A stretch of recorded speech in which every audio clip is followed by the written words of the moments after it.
Halo teman-teman, kembali lagi dengan saya dan pada video kali ini kita akan belajar controller. Pada materi sebelumnya kita sudah membahas tentang routing di Laravel, yaitu bagaimana cara membuat URL dan menghubungkannya dengan sebuah aksi tertentu. Setelah itu kita juga sudah membuat controller pertama kita, yaitu home controller, dan menghubungkannya dengan root sehingga ketika URL diakses, Laravel akan menjalankan metode yang ada di dalam controller tersebut. Nah, pada materi kali ini kita akan melangkah lebih jauh dengan memperdalam cara kerja controller di Laravel. Kita akan memahami apa sebenarnya fungsi controller, bagaimana controller bekerja di belakang layar, dan mengapa hampir semua aplikasi Laravel menggunakan controller sebagai pusat logika aplikasi. Mungkin sebagian dari teman-teman bertanya, kalau Root sudah bisa menjalankan kode, kenapa kita harus repot-repot menggunakan controller? Pertanyaan ini sangat bagus karena untuk aplikasi yang sangat sederhana, memang kita bisa langsung menuliskan seluruh kode di dalam root. Sebagai contoh, kita bisa membuat root seperti ini. Kode di atas sudah benar dan bisa dijalankan. Tetapi bayangkan jika aplikasi yang kita buat memiliki halaman home, halaman about, halaman produk, halaman kontak, sistem login, dashboard admin, dan CRUD data pengguna. Jika semua logika ditulis langsung di root, maka file web.php akan menjadi sangat panjang dan sulit dikelola. Contohnya seperti ini. Kalau masih 4 root mungkin tidak masalah, tapi bagaimana kalau ada 100 atau bahkan 500 root? Tentu akan sangat sulit untuk mencari dan mengelola kode. Karena itulah Laravel menyediakan controller untuk memisahkan logika aplikasi agar lebih rapi dan terstruktur. Secara sederhana, alur kerjanya yaitu route menerima request, route memanggil controller, controller menjalankan logika program, dan controller mengembalikan hasilnya ke browser. Sekarang kita masuk di codingannya. Pada video sebelumnya kita sudah membuat controller pertama yaitu home controller. Bagaimana jika kita ingin menambahkan halaman about, kontak, atau semacamnya di halaman home controller? Perhatikan kode berikut. Di sini kita membuat lebih dari satu metode.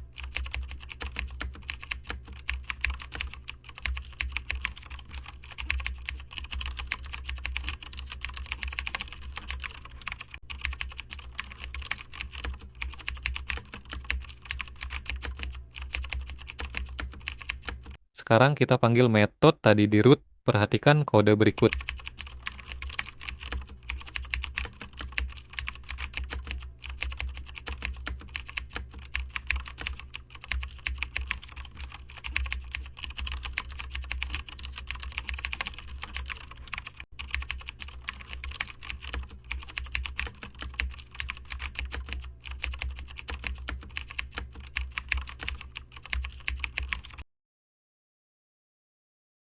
Jika sudah, kita jalankan server di terminal.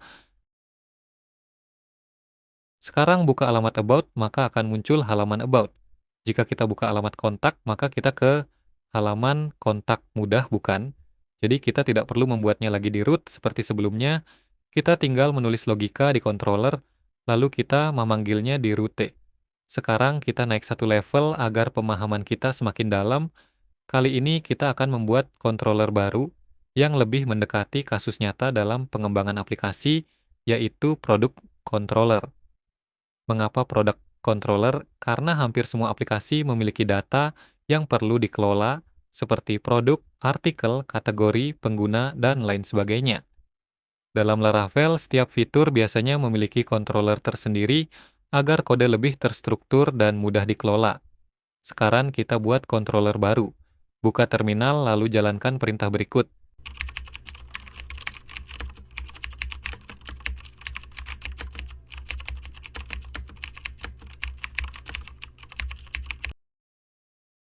Setelah berhasil, Laravel akan membuat file product controller. Buka file product controller, kemudian tulis kode berikut. Metode index biasanya digunakan untuk menampilkan seluruh data. Sekarang kita menghubungkan root dengan product controller.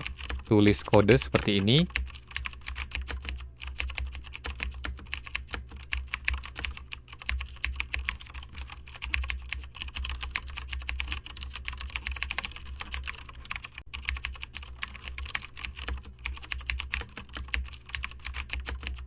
Kemudian buka browser, buka alamat produk, maka akan muncul halaman daftar produk. Bagaimana jika kita ingin membuat banyak metode dalam controller? Dalam aplikasi nyata, satu controller biasanya memiliki banyak metode. Contohnya,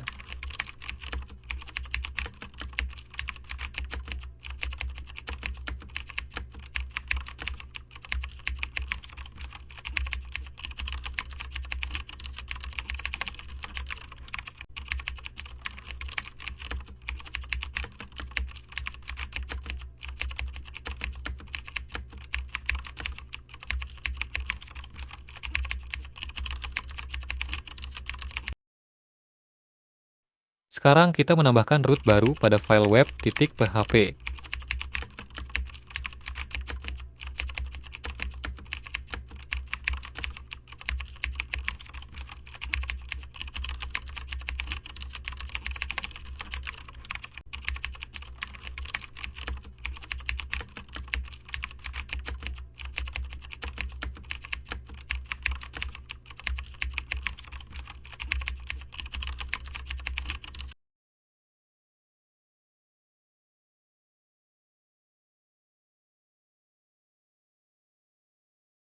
Jika kita jalankan alamat create, maka akan muncul halaman form tambah produk.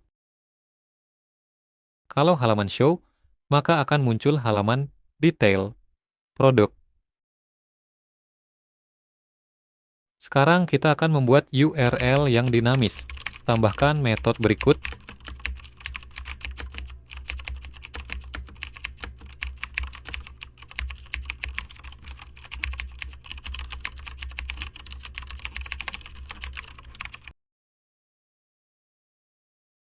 Kemudian root.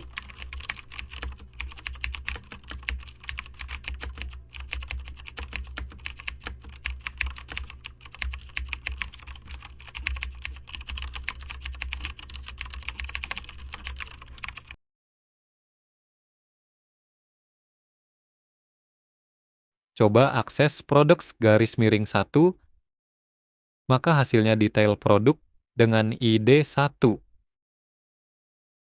Jika mengakses products garis miring 15, maka hasilnya detail produk dengan ID 15. Bagaimana jika mengirim data array dari controller? Controller juga dapat mengelola data sebelum dikirim ke pengguna. Contohnya,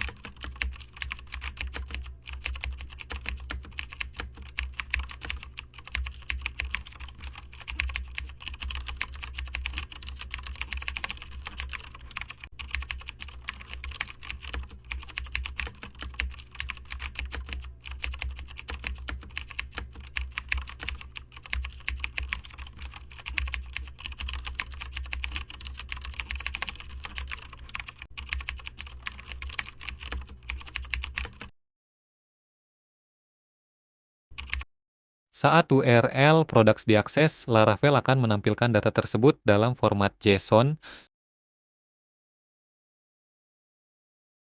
Dari tutorial ini, kita belajar bahwa controller tidak hanya digunakan untuk menampilkan teks sederhana.